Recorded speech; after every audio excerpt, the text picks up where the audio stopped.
आकाश जलता हुआ देखा मेरा छोकरा को जलता हुआ देखा मेरी आंखों के सामने। अच्छा, मेरा छोकरा जलता हुआ देखा 14 वर्ष की। ঠিক যেন আকাশ থেকে আগুনের গোলা নেমে এসে ছিনিয়ে নিয়ে গেল ঘুমন্ত আকাশকে। ফুটপাতে জ্বলে পুড়ে খাক হয়ে গেল বছর 15-র ছেলেটার দেহ। মা ঠাকুমার চোখের সামনেই মর্মান্তিক পরিণতি হলো লক্ষ্মীনগরের কিশোরের।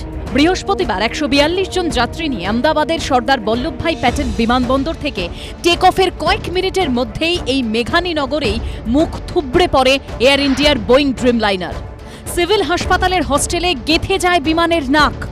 ভয়ঙ্কর বিস্ফোরণে ঝলসে যায় আশেপাশের একটা বড় অংশ। বিল্ডিং দেখা যাচ্ছে আমার পিছনে, এটাও মেডিকেল কলেজের হোস্টেলের একটি বিল্ডিং এবং তার পিছনে যে বিল্ডিং এর ওপর বিমানের অধিকাংশটাই ভেঙে পড়েছিল, সেই বিল্ডিং যেভাবে ক্ষতিগ্রস্ত হয়েছে, দাউ দাউ করে আগুন জ্বলছিল, কালো ধোঁয়ায় গোটা এলাকা ঢেকে গিয়েছিল এবং যেটা প্রত্যক্ষদর্শীরা জানাচ্ছেন, বিমান ভেঙে পড়ার পর সেই অভিঘাতে বহু মানুষের মৃত্যু তো হয়েছেই, আগুনে ঝলসে বহু মানুষ মারা গিয়েছেন। এখানে লক্ষ্মীনগর কলোনিতে বাস করত বছর 15-র আকাশ পাটানি। হস্টেলের কাছে মা সীতা পাটানির চায়ের দোকান। বৃহস্পতিবার মেঘানীনগরে বিমান ভেঙে পড়ার পর সেই অভিশপ্ত মুহূর্তে দোকানের মধ্যে চা বানাচ্ছিলেন আকাশের মা। কিছুটা দূরে বেঞ্চে শুয়েছিল আকাশ।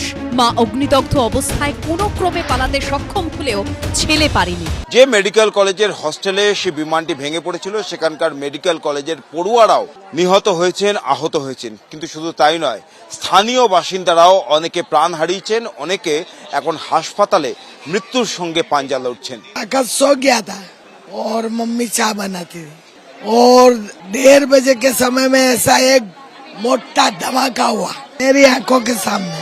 अच्छा, मेरा छोकरा जलता हुआ देखा, मेरा लड़का जलता हुआ देखा, मेरा आकाश जलता हुआ देखा। जो विस्फोट हुआ आपके सामने ही हुआ? आपके सामने हुआ। बहुत तो उसका तार बहुत भड़का धमाका ही बहुत हुआ। वो आग की बहुत लगी बहुत। आकाश को बचाने का टाइम नहीं मिला।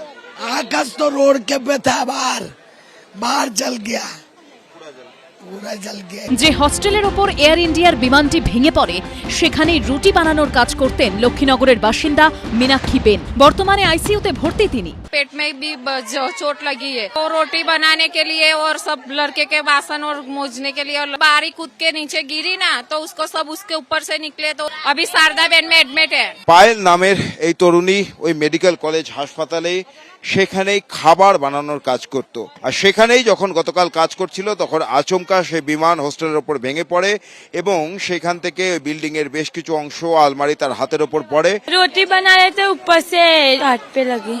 বৃহস্পতিবারের বিমান দুর্ঘটনায় মুহূর্তে তছনছ হয়ে গেছে লক্ষ্মীনগরের এই দিন আনি দিন খাই পরিবারগুলো। ব্রতদেব ভট্টাচার্যর রিপোর্ট, এবিপি আনন্দ, আহমেদাবাদ। मेरा छोकरा को जलता हुआ देखा।